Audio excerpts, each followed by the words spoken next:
एगो भक्त गइल बा हनुमान जी के दरबार में जाके का कहता।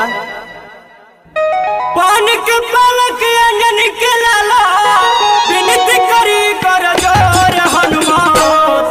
भक्त कहला पान के पलक अंजन के लाला विनती करी कर जोर हनुमान। सेवका शरण में आई बाबे हाथ जोड़ हनुमान।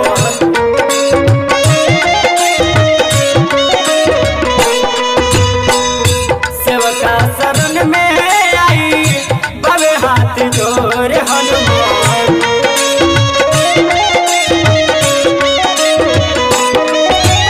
पलक पलक अंजन के लाला पलक पलक अंजन के लाला विनती करी कर जोड़ हनुमान। सेवका शरण में आई बाबे हाथ जोड़ हनुमान।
शरण में आई बाबे हाथ जोड़ हनुमान सेवका शरण में आई बाबे हाथ जोड़ हनुमान सेवका शरण में आई बाबे हाथ जोड़ हनुमान सेवका